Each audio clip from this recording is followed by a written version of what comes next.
held me down my whole 4 years, bro. My whole 4 years. Even when he went in, he held me down. My brother Street, you know what I mean? Y'all know what's up with us, bro. We out here now, baby. We out here now. It's up, nigga. Yeah, big Porter, nigga. Porter! I was trapping my little hollow, serving out the same spot that bottom boy got shot out. Going hard for dudes, send her out and did a pop out. Bury your little nigga, fuck a play. Yeah, Fresh Porter checking in, man. You now watching BudsceeTV. What's going on with the main Fresh Porter, man? Fresh Porter, man, I'm just working, dog. I've been working, putting in work for a little minute now, but you know, shit's starting to pay dividends, man. I got my album and it's already out. IRL is out on all platforms right now. I got my new single called Dog Jigger featuring Pooh Shiesty. When we drop the video this week, we'll do it big on World Star and all that. And I got my album OMDN coming out, stand for All My Dead Niggas. Just like paying homage to all my dead homies I lost. You know, if you don't know by now, I did 4 years in penitentiary, so like, you know, over the time you lose people and shit like that. And one of the losses that I took that was kind of dear to me was my nigga Dog Jigger, you feel what I'm saying? So that's like that's why I did the song, like to pay homage to him and really like, you know what I mean, let brother know like I appreciate everything he did for me and made happen for me over my career. Cause he was like one of the first people like to give me a chance to perform and shit like that. He was a big promoter around here and we from the same hood. But he always showed me he believed in me and shit like that, he did. First off, I'm kind of new to you myself. Yeah. You know what I mean? But I did go back and you got some hard shit. Appreciate that. Like real talk, you got some hard ass shit, bro. But we gonna kind of dabble in the past a little bit, you know what I mean? So first question is, what or who influenced you to start rapping, man? Influence you know, a lot of local artists back in the day, like Y'alls. Like if you don't know about them, they was like popping like the late 90s, early 2000s for real. And one of the members that's my cousin, so it was kind of like when you got somebody that close to you doing the rap shit, it make you want to do it too. And you already know, like I grew up on Jay-Z, Noriega, a plethora of artists, a lot of artists, you feel what I'm saying? So I just was really influenced at a young age. To be a rapper, I always wanted to play basketball, but you know, the rap shit, I was more passionate about that. Okay.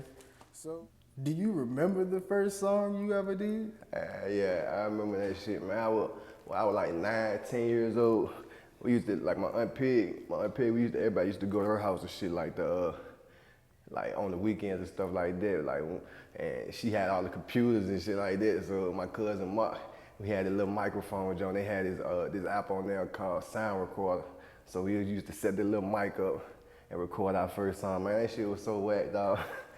That shit was crap as a bitch, but it was the start of something. You know, once you get to hear yourself for that first time recording, you be like, oh yeah, I want to keep doing this. So yeah, I remember that shit. I think I said something. My name is DJ. You know I don't play. I break your back in 5 different ways. Just dumb shit. You feel what I'm saying? But yeah, I still remember. Do you still have the first song that you ever recorded? Hell no, that shit long gone. You man. trashed it. Yeah, long gone. I love to hear it though, just the trip, but it's long gone though. So what was the first show you ever did? The first show I did, man. The first show I did was probably in 2011. No, 2012. Like I said, with Dog Jigger, he used to throw parties and shit like that. And I can't remember exactly. I think it was Roscoe Dash. He brought Roscoe Dash down here, and he let me like do a little opening for him and shit like that. So, yeah, matter of fact, that was 2010. Now that I think about 2010, yeah. So, what were your feelings? You know, your first time hitting that stage. What was your feelings before you hit the stage? Were you nervous, or was you built for this shit? Yeah, no, I just wanted to show off for the girls, for real. I thought people performing, I said, man, I thought after I performed, I was just gonna be famous instantly. So I'm like, shit, you know, you young. I said, man, I'm ready to hit all these joints. After this, I'm ready to have a foursome and then motherfucker 3 girls wake up. It ain't go like that, but you know what I'm saying? But nah, I never been nervous to hit the stage, you know what I mean? I feel like I belong there, for real. So, you know what I mean? Even when I get around bigger artists and shit like that, like I don't never feel out of place because I feel like I belong there. So it's never a nervous feeling for me. So what was the crowd response after you performed? Everybody was like, yeah, Fred. Yeah, you know, it was locally, so I got a lot of love. I got a lot of love, though. It was a lot of love, man. People just was telling me, like, just keep going with it. Keep going with that shit. Don't stop, man. You know what I mean? I just never gave up on it. So get into NSG. What is NSG? NSG, man, that's my label, man. I'm incorporated. Never Stop Grinding Records, but, you know, it got a bigger meaning to it. It's more like a lifestyle than a label, because that's what I believe in, you feel what I'm saying? Never stop grinding. Never give up on your goals. Like, if you ain't familiar with me, you know I've been doing this shit for a little minute, for real. And it been times I wanted to give up, wanted to quit. You feel what I'm saying? Like, man, fuck it. It ain't bringing no income in. I'm dishing out thousands of dollars and shit like that, and it just ain't working out. You feel what I'm saying? But I just kept my ambition strong, kept on going. And like I said, it's a lifestyle. It ain't gotta just pertain to music. It can be at work where you feel like shit, you don't feel like working today. You got bills to pay. You can't stop grinding. You feel what I'm saying? You got to keep on going. So is NSG the only label that you formed? You haven't formed any other labels or anything like that? Nah, that's my only label. That's my only label. I've been pushing it. It started off as just like a hashtag or something like that, but I've been pushing this for about 8 years now. About 8, 9 years now. So I looked at a vlog that you Yeah. that you had did, the Welcome to Porterville jump. Right. That's my baby. And I remember you saying something specifically. You was like, you know, you were focusing on your artists, and you was like, you really weren't focusing on yourself. Yeah. And who were those artists then that you were pushing, or are you still pushing them? I'm not currently. I'm more so focused on myself, and you know what I mean. Really, like my home team, ain't necessarily like me pushing the artists, but shit. As I come up, I bring my dogs up with me now. Like all my dogs, like really like street niggas for real, but they want to rap and shit now, and they get the talent to do it. So I just keep on trying to push them.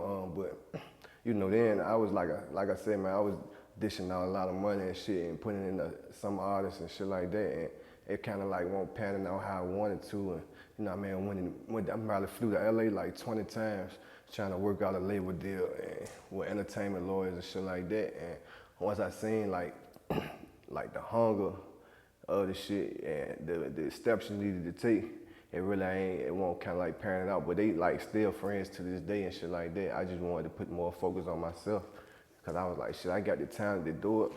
I might as well just go ahead and push, because nobody gonna go hard like you go hard about your own shit. You feel what I'm saying? So with you going out to LA and trying to get the deals and stuff like that, Yeah. where exactly did you go in LA, and what people were you talking to? I hired an entertainment lawyer named Mickey Shapiro. He based out of Bel Air. You know what I mean? So I went to Bel Air. I spent a lot of time in Hollywood, big meetings at the Montrose. I actually had some investors fly out from China. We did an investor showcase and shit like that. And like I said, man, things just really ain't panning out how I wanted to with the group of artists I had. So I was more so, if you know me, you know, like I'm big on like ownership and shit like that. So I was more like I always wanted to be a CEO or on my own label and push other artists and shit like that. And I was like, mine should have come secondary, or it'll blossom organically. But like I said, I just wanted to put more focus into myself, into my craft. I seen you did a job with Boosie. Mm-hmm. And I seen the vlog about it. You know, you said you had hit him up and stuff like that. Yeah. My people's from Baton Rouge. Right. You know what I mean? So I go down there all the time. Yeah. You know what I mean? So I know Boosie badass to the core. You know what I Yeah. mean? So what motivated you to want to get your money up and get a verse from him, man? You know, we grew up on Boosie. Like my teenage years and shit like that. Like I grew up listening to Boosie. Boosie shit. Boosie had a big influence over me. And he a legend in the game already, so it made me want to just do a song with him. And I had a record already. I was like, man, this shit hard. But I'm gonna tell you the crazy thing about this shit. Like, I don't know if he's still managing, but it was UGKO managing, Brother Hassan. I went through my homeboy Ronnie or whatever, because he was booking Boosie for the shows and shit. So this around the time Boosie had caught cancer. You feel what I'm saying? So I had sent the money off. I sent him some shit of money off, and I'm thinking he bullshitting me because he ain't got the verse back to me yet. So I'm like, man, what the fuck going on?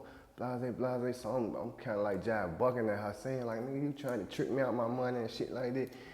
But he like, man, he come and tell me like, nah, Boosie caught cancer. So the original song that I had him on was a song called Bad. But Boosie saw 100, I sent the money, and he ended up sending me one of the songs that he was putting on his album, and sent it to me and just told me put a verse on it. So it still worked out good. You feel what I'm saying? He just let me have the record. Okay, that's what's up, man. That's real love right there, man. Yeah, Real talk. And you know, Boosie not a cheap person. Nah. You know what I mean? So, I dropped a little bag on it. so did you ever get to meet him, like face to face? No, around that time, by the time he sent the verse back, I did it. I put the project out, I put the song out. I ended up getting locked up like 8 days later. Dang. Yeah. 8 days later, I had to fight my case or whatever and shit.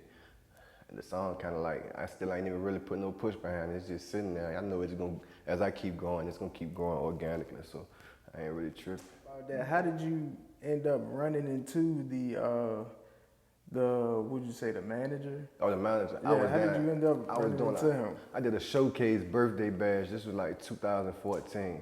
This showcase and birthday bash, man. Me and them crazy boys dudes, they from up Richmond and shit like that. So after I did the showcase, he had seen me in there, so he followed me to the studio, and he was like, look, man, I want to work with you, I want to do this. He had managed UGK for a lot of years, so we ended up just building a relationship, building a rapport. I was like, look, man, I want to do something with Boosie. He was like, just let me know. See, back then I'm thinking, shit, this my nigga, like, I would build a relationship with you. I'm thinking like, man, Boosie gonna do it for free. You feel what I'm saying? Cause I ain't really know the business like that, but he ended up giving me a good price on it. So I went and cashed out, man. Got Boosie.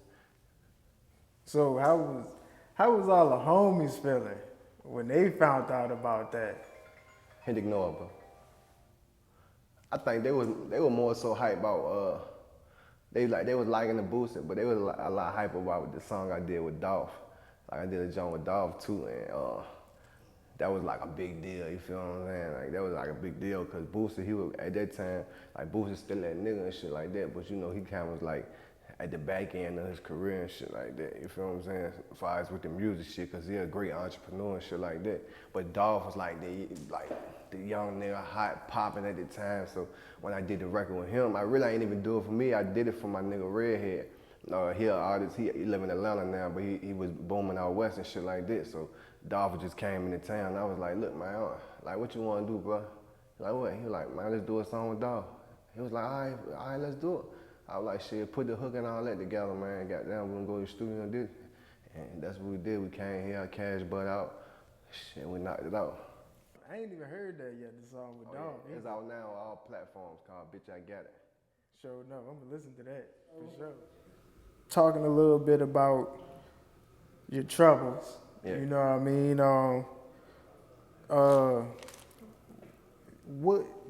What happened that led to you like getting incarcerated? You know, I was as you know, like when you're in the music industry and shit like that, you independent artist, this shit ain't cheap. You feel what I'm saying? This shit ain't cheap at all. So I was dibbling and dabbling in the streets. Really, I was like full-fledged in the streets, and rapping was more so part-time than anything. You feel what I'm saying? It was just something I did for fun. But you gotta have that monetary income, like to really make shit happen. The shit that you want to happen, because I could do it like on a small level and just do it, but I always wanted to do this shit big. You feel what I'm saying? So by me goddamn building my income up, you know what I mean? You gotta take some chances. You gotta sacrifice. So. You know what I mean? I made some real sacrifices, man, jumped out there.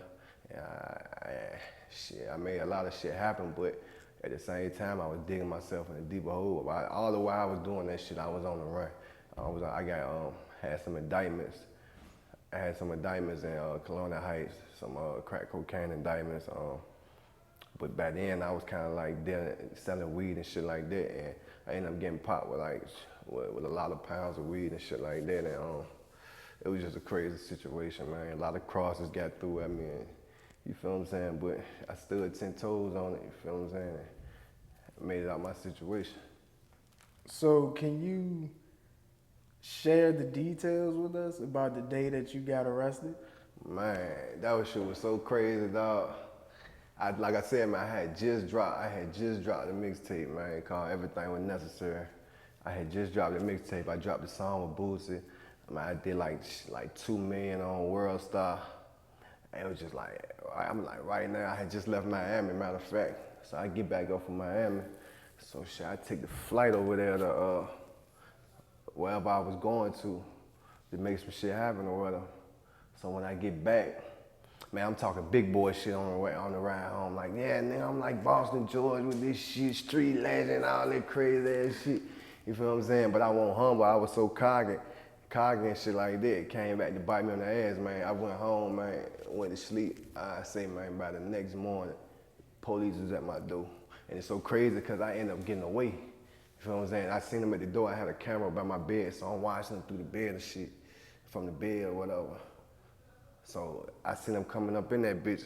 So I had in my house, my old house, I had you walk in the bathroom, the bathroom right there, the closet on this side, then there's another bathroom with just the toilet in there, because I just had a walk-in shower, but there was a window right there. The window leads to the roof, so I could carry up, run through the roof. I'm just panicking. I ain't grabbed none. I just left everything in the house, and I jump off go on the window, I go on the roof. I'm sitting up there for a minute. Man, I jump off the roof hard ass and shit, man. Just you know what I mean, one of my exes, she ended up kind of like getting caught in the crossfire and shit. So, and during that time, I was just like, man, fuck it, you know. I'm just stand up on this, and like, instead of letting her go down for my shit, I just went back and told him like, look, shit, whatever you find in here, that's me. You feel what I'm saying? So, I just took my lick like a man and kept it pushing. I ain't think I was gonna do that much time, but I ended up doing like 4 years, 3 days. That's some real shit right there, man, because most people don't do shit like that, especially when they escape from them. Yeah, you know what I mean? That's some hard shit to do right there. You know, I'm pretty sure they had the dogs and all that shit. Yeah, they brought the motherfucker through there. Man, but that's some real shit right there, man, real talk. Yeah. So, with your 4 years being in Greenville, man? Oh yeah, I did like 2 years, my last 2 years in Greensville.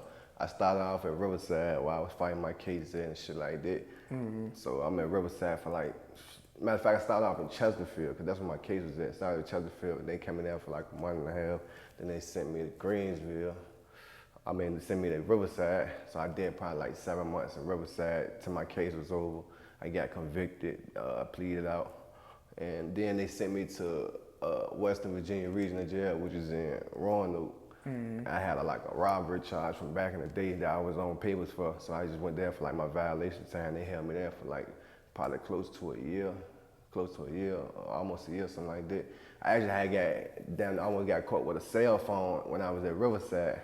I had the phone in there, but me being so smart and being on top, I never used to go to sleep with the phone. I get it to my partner. We was like ping pong, and it was a group of us. All of us used to share the phone and shit. So they ran down in my cell one day, like 3 in the morning.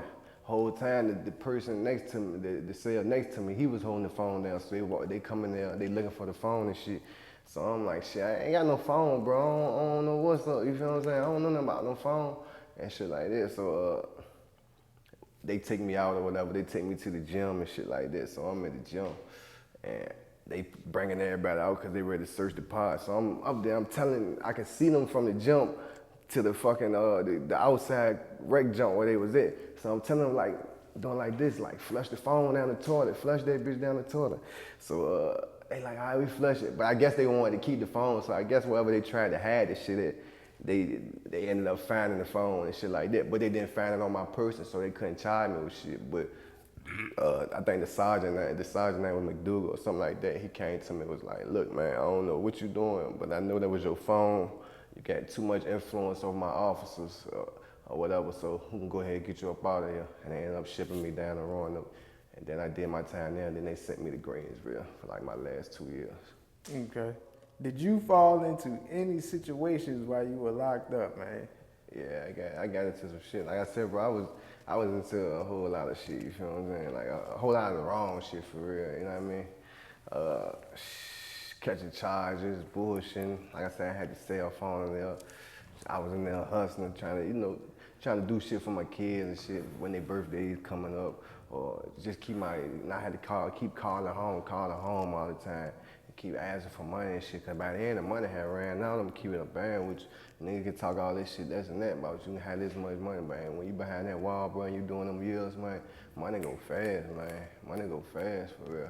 And my support system was strong, you know what I mean? I had all my family there, I had my dogs there, they kept it 1,000 with me, so everything worked out. But yeah, man, I was in that joint hustling, shit, banking niggas, fighting, getting banked, pulling out knives, all type of stupid ass shit, for real. You can ask about that shit, like, and nigga gonna tell you ain't no cap in it. What are your do's and don'ts when you in the clink, man? My do's and don'ts in the penitentiary, shit, just be yourself. You feel what I'm saying? Be yourself, man. Just don't go in there trying to be somebody that you're not, or trying to fall short. Cause like I had damn near every gang in that bitch try to like bring me in and stop. But I'm a leader first. You feel what I'm saying? Like nothing wrong with gang culture. You know what I mean? I respect a lot of gang members and shit like that. But me, I just wanted to stand on my own too. You feel what I'm saying? I didn't want to be a part of nothing. I didn't grow up on that shit, you feel what I'm saying? Well, where we from, like we had hoods and shit like that, but I never really grew up around gang culture. But it's different now because it's gang culture, right? That took over a lot of shit, but I ain't grow up on gang culture, so I just standing there you just doing me, and if you can't, bro, just find your CO in there who can do what the fuck you want to do. That's another dude. You find your CO, man. And look, man, do not be stressing them girls out, man. Real shit, don't stress them girls out. I had about 3 different relationships when I was in that bitch, man. And I know I drove all 3 of them crazy, man. No cap, man. But you know, nigga, when you back there, it don't matter who you is. When you behind that wall, man, women, they got needs. They gonna do them regardless. As long as they there for you, they picking up the phone, they coming to see you. If you need them, send you some money from time to time when they writing you and shit like that. That's cool. But man, I ran a lot of people off with that shit. Just make you kind of like insecure about yourself. You feel what I'm saying? So if you're doing your bid, man, just enjoy the people who in your life and there for you. With you having the cell phone and stuff like that, were you up to date on what was going on with the rap scene while you were? I only had the phone for like almost a month before motherfuckers figured out and started hating. You feel what I'm saying? I wasn't thinking about no rap scene and all that shit, man. I was getting naked pictures, videos. I get these bitches do the oochie coochie. I know that's right, bro. Real talk. Real shit though. I don't want to think about none of that shit for real. I mean, you know, when you in there, you just want some type of like some type of affection and shit like that and attention for real. So like, I was in that bitch. I had a ball though. So were you writing while you was locked down? Yeah. I wrote a lot of songs. I probably wrote hundreds of songs while I was in there. It would have been more for real, but sometimes like I was in a relationship, so my focus, sometimes I put too much focus into that instead of worrying about getting myself together. So it was probably like 70-30 of me worrying about me, and the other 30% was like distractions, really, for real, for me doing what I needed to do. You feel what I'm saying? But I wrote a lot of songs, a lot of hits, man. But keeping a band with you, I only used probably like 10 of the songs that I wrote while I was in there since I've been home. When I got home, I just did new material from scratch, whether it be me freestyling or just writing on the spot for real. But man, I got hits in the cut, but I'm saving them for bigger projects and shit, you know what I mean? So the songs that you did record, which songs are those? If you on IRL, it got a song called On Me on there, Real Spill, I wrote that when I was in there. Jump the Broom, I wrote that when I was in there. Shit. It's a lot of unreleased music I ain't even put out yet, I wrote while I was in there. And shit, what else? Ratchet Ass Nigga. Just a lot of shit. It's a few songs, too many to name, like I said, because some of them unreleased, but them like the 4 off the IRL project. Oh, Stuck With You, I wrote that. That's like one of my biggest songs that I got so far. That was for the latest, actually for one of my exes, you feel what I'm saying? You know, when you in there, I just wanted to have something right, like, baby, look what I wrote for you. And I called on the phone, look, baby, I wrote you a song, baby. You feel what I'm saying? But it ended up turning out good, man. The video turned out good. It made BET jams and all that, so. Oh, okay. Yeah, I did see that video too, man. Yeah, appreciate that, bro. Real talk, I seen that video. That song go hard too, man. Real talk. Appreciate it. what was the very first thing you did when you got out? When I got out, shot a video. Okay, went right to work, huh? Went right to work. As soon as I got out, I ain't tell my kids I was home. I wanted to surprise them, so I kept that for like later on during the day after I got my hair cut. Shout out to Monty also, he got me right. My boy drove from DC just to cut my hair. You feel what I'm saying? But shit, I can't. First thing I did, man, my family, my homeboys and shit, man. They made a fucking what's that shit called? When all the cars lined up, I know what you're talking about. you feel what I'm saying? They lined yeah. out. They had it lined out big for me, like probably like 15 cars deep, man. And they came and got me like that. I had the cameras rolling right there, man. That shit was crazy. So like, yeah, the first thing I did was get on camera, pop the bottle of that motherfucking that Bel Air, man, and put some new clothes on. Man, I threw them blues and shit away so goddamn fast. Boy, I can't wait to get out that shit. Actually, I was out here for this event. I don't know if you seen me or not, but I did get you in the little promo jet that I did when I went out to the library. Okay. For Black Lives Matter? Yeah. Okay, yeah. So, how did you end up being involved with that and linking up with Trey to do that? Like, you know, Trey like family for real. Like, they like family. Like, I was rocking with Trey like before I left. Like, bro believed in me. Like, shit, before my shit got popping for real. And he had kind of like winged me in. He flew me out to New Orleans. Him and Moo flew me out to New Orleans. And for Farrah's birthday party and shit, set me down with Kevin Loud. Actually, the artist named 070 Shake. I think she signed to Good Music now, but me and her flew out there. We chopped it up with Kevin Loud. You know what I mean? I was originally supposed to sign with 300, with 300 Entertainment, but I ended up getting locked up.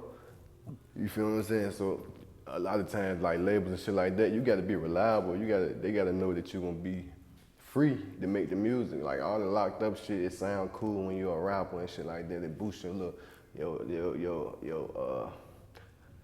your little clout, or it make you infamous or whatever like that. But like them labels want to make money. So I felt like when I came home, back at square one. But shit, like probably like my third day home, I'm in the studio with me and AWOL in the studio. Shit, he like, shit, bro about to pull up. I'm like, who? Like, Trey ready to pull up. So I'm like, shit, yeah, tell bro, pull up front with me. Came to my session, man, and rocked out with me for a few hours, man. Just gave me some good advice and shit like that. So, like anything he was a part of, he was like, him and Moo like put the Black Lives Matter joint together. So I ended up doing the Black Lives Matter, the food drive, me, a lot of other artists, shit like that from around the way, and a lot of people came out. It was a beautiful event, man. It felt good, you know what I mean, to be able to try to give back and shit like that, man. You feel what I'm saying? So. Yeah, from me looking at your stuff, man, I know that you real big on giving back. Yeah, most definitely. Yeah, I seen that. Anything in the makings with you and Trey or Kari One or anybody? Me and Trilla, man, we did down to like a joint project together. We did like 10 songs together over there at Defiant Studio. We did like 10 songs, probably. We got some hits in the cut, you feel what I'm saying? And we got some real hits in the cut, so we're gonna use that shit, and I'm gonna put some of them on my album coming up, and then some of them we're gonna save. We putting together like a little compilation for the home team, you feel what I'm saying, from around the way, and we're gonna try to, as we still building our shit, cause he got an album about to drop, I got an album about to drop, so we're gonna push all that shit at one time and just try to bring everybody up with us, you feel what I'm saying? I seen too that you were up at the Richmond protest. Yeah, most definitely. So what was that like? I didn't get to make it up there. I was at the Petersburg one, but Yeah. I didn't get to make it up to the Richmond one. So what was that experience like, and what was going on up there? Man, it was just beautiful, man. Like just to see everybody coming together. Like I want no bullshit going on. Like everybody was out there for the right cause. You feel what I'm saying? Everybody was out there, whatever issues people had, man, they put that shit aside for that day or whatever, you feel what I'm saying? And we fighting for a bigger cause, you know what I mean? Cause we at the end of the day, man, we black men and women in America. You feel what I'm saying? That's kind of like a scary thing for real. You feel what I'm saying? But you can't be scared. You can't always lay down, man. Sometimes you gotta fight back. You gotta protest and let them know, like, look, we here to stay. This is our country too. Just like I feel like it's our country. This is our country. We created a lot of shit. A lot of the culture that come in America come from black people. A lot of shit is created come from black people. You feel what I'm saying? So like it was just it was a great experience just to be a part of it. So, with you being real strong with the movement and stuff like that, with the Black Lives Matter, what injustice things have you seen or heard or witnessed, you know, that you witnessed or heard or been done to you that you've seen by the police? I'm gonna tell you, like, the craziest thing. This on my graduation date. I think it was June 6, 2009 when I graduated from high school. You know, my uncle Ade, he let me get his truck. He had a white Suburban back then. My mama took me to the mall. I got like a hard ass Rockaway outfit. She took me to the jewelry store, got me a watch and shit like that. So, you know, I'm fresh as a motherfucker, so he let me get the truck and shit, so I'm riding to go get some weed for real for it to blow and shit. You know, I never blown. I was just happy to be buying Kush back then, you feel what I'm saying? Yeah. I was going to get some gas, we were blowing mid so long, spitting those seeds and all that shit. So I was going to buy some Kush, man, for me. I had a cookout at my family house, at my uncle Ade's house. So in the midst of that, me going to get the weed and shit like that, I'm riding down Hopewell, and the police pulled me over. So when he pulled me over and shit, he pulled me over, so the first thing he did, he must have thought I was like hustling, like a big time drug dealer or something, cause of how I was riding and shit like that, and I was just clean. So he pulled up to the car, man, he draw down on me. He ain't asked license registration, first thing he did, he draw down on me. And goddamn, opened the door, tell me to get out the car and shit. So like, what you got on you? Like, man, I ain't got nothing on you, bro. I just graduated high school today. So he got that jump pointing at me. So I think my pants had started falling a little bit. So I went to goddamn, like to pull my pants up. Man, that man was ready to kill my ass out there for real. So after he did all that, I just went here and laid down. So I called my mama, like, mom, come around the corner. The police got me and shit like that. So she get around there, she hysterical, she crying, he got the gun pointing at me and shit. He done searched the whole car, I ain't find nothing, you feel what I'm saying? All he could give me was like a speeding ticket, but that was just crazy, like, damn, that was like the first time me really witnessing like racial profiling, you feel what I'm saying? And how it done to me, I see it all the time on the news and shit like that, but when that shit happen to you, man, that's when it be real, you feel what I'm saying? Yeah, I had an experience like that, man. I had an experience one time. I was walking to Wawa's because I'm from Ettrick. So I'm from Hickory Hills, you know, me and my cousin, we walking to Wawa's, man. We got stopped and searched 3 times. So yeah. 3 times, twice by Chesterfield and 1 by Colonial Heights cop, bro. No lie. Yeah. We were just walking to the store, bro. At night, it was just, and then they kept on coming up with these bullshit ass, we seen it's somebody in a black car kidnapping kids or some shit like that, just to pat you down. Bullshit, yeah. You know what I mean? So I feel where you coming from, man.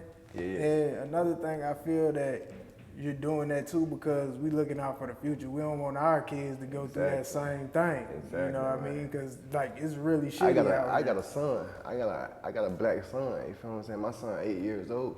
So and my son, I know the way I'm living my life. My son gonna grow up turned. All his life he gonna be turned.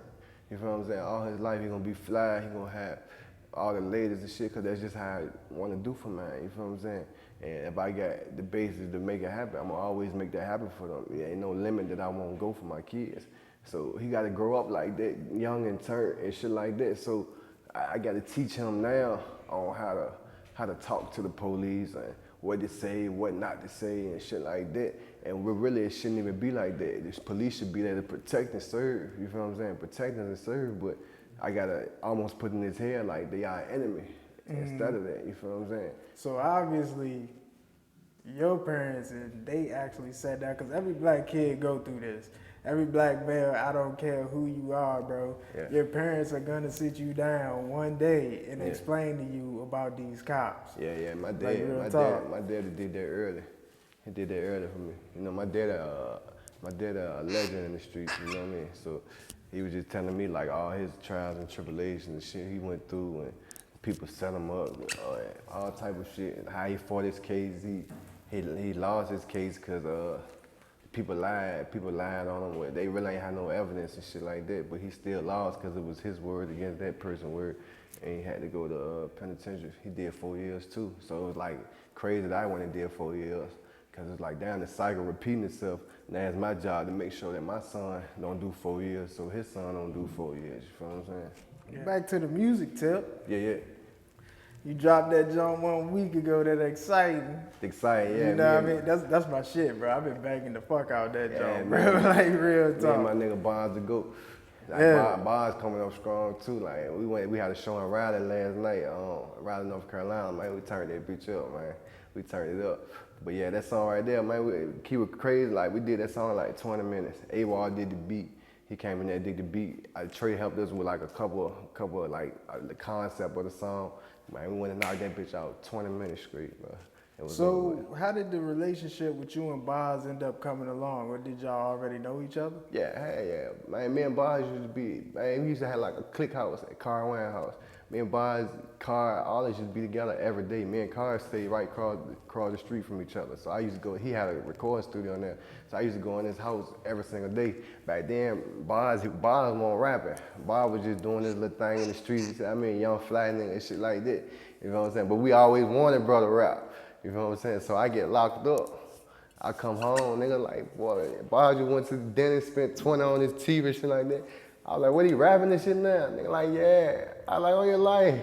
Yeah, like, on my niggas, that's hard. Like, I hadn't even heard no music. I already knew, like, yeah, Boz, I know this shit hard. You feel what I'm saying? Because that's my nigga. A lot of people don't know, like, me and bro been rocking. You feel what I'm saying? Me and bro been rocking. Are you guys gonna, like, release like a mixtape together, a joint project? Yeah. The crazy thing is, we had a project done like 3 months ago. God damn. Yeah, man. Like he one of the few people who can like match my work ethic for real. You feel what I'm saying? So man, we had the project done like 3. So everything we doing now is just icing on the cake for real. You feel what I'm saying? But we been had this shit done months ago for real. Like so now when we dropping content now and shit like that.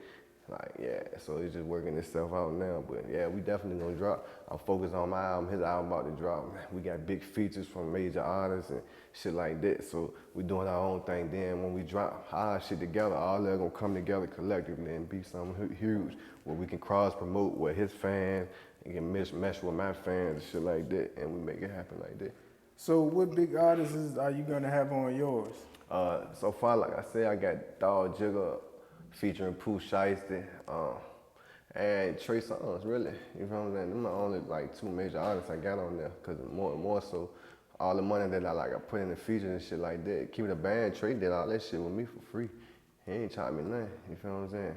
I dropped like me and the team, we dropped a little tag on Pooh Shiesty. I ain't acting like I did it by myself. I put up my money, and I had my team with me. They helped me put up some money too, you feel what I'm saying? We dropped some bands on the feature, then we dropped bands on the video shoot. But everything else going like promo and marketing, you feel what I'm saying? So what's the next video to drop? Is it gonna be another collab with you and Boz, or? The next video I got dropping, probably drop this week on World Star with me and Pooh Shiesty called Dog Jigger. Okay, yeah, that's a new single. It's gonna be out on. I'm gonna do all of it at one time. Put out the single on all platforms, the video on the same day. And, you know what I mean? Get that shit booming like that. So that's the next one coming up. I'm just ready to start doing promos, so you're gonna see the promo for it. With the Petersburg scene going on, cause I deal a lot with Chucky and HS. Mm-hmm. You know, when you was locked up. I was doing their interviews.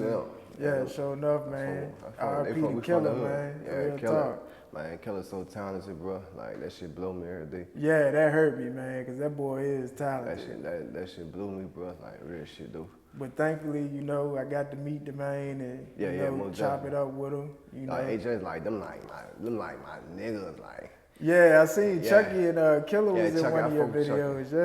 Yeah, I fuck with Chucky. Chucky doing this thing, man. Chucky been doing this thing a long time too. But how you feel about the new album that he dropped? I only got a chance to listen to like a couple songs off it, for real. Like I said, I've been so focused on my other shit and myself, but like Chucky hard though. You feel what I'm saying? Chucky hard. Yeah, well, back to what I was gonna ask. Who locally? They don't have to be from Third Ward or Yeah. you know, but who in Petersburg is really catching your attention right now? Shit, like I said, man, it's just me. Really, like I like what everybody doing. You know, I like what they doing. Fifth Ward, not even just there. Hopewell too. You feel what I'm saying? Like all that shit collected. I like what everybody doing. Like, everybody Yeah, I pushing. heard Hopewell was doing it. Yeah, Hopewell doing their thing too. So Petersburg, Hopewell, Fifth Ward, got some Fifth Ward niggas doing their thing, like Cool. Then you got V's down at 36. Bell P, he just dropped some at a young age. Then like my team, you know what I mean, Bars the GOAT, he RGB, but you know what I mean, we like one for real, like, cause all that's from the same hood, Bars. Then you got Bank doing his thing, my little cousin Bank, Hefe Quan, Screed, shit, man.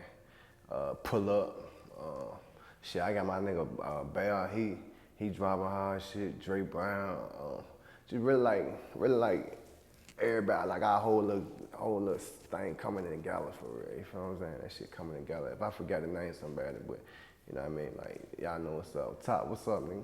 Yeah. Do your thing, man. Do your Shout out to thing. everybody who's making it happen, man. Free my motherfucking brothers behind that wall, dog. Man, we just gonna keep this shit pushing. You know, 2020 was almost been like a fucked up year, but we still making it happen. Like, trying to do this shit in a major way and not let just cause the world fucked up and don't stand still right now to keep going, man. Shout out to my mom, my daddy. Shout out to my kids, Jaleel, Kevon, Theon.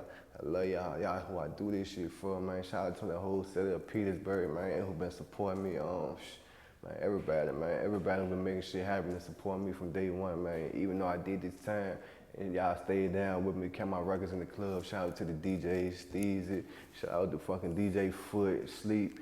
Man, it's too many in the name, bro. Shout out to my whole team, man. Yeah, IRL out right now, man, on all platforms. In real life, out on all platforms right now. I got OMDN ready to drop. That's on my dead niggas. That junk dropping. I ain't set no date for it yet, but it'll be here before the end of the year. It's gonna be a classic, man. It's gonna be a classic. Like I said, I got the video and the single dropping. The Dog Jigger dropping soon. Probably be this week. Like I said, this week. I'm gonna keep y'all updated on the promo for it, and shit won't take off from there. I was trapping my little hot off, serving out the same spot. The bottom boy got shot out. Going hard for dudes, and I album did a pop out. Bury your little nigga, fuck a play, it ain't no cop out. Yeah, I was screaming, boy, the racks out. Ain't been home today, my bitch say I'm in the dog.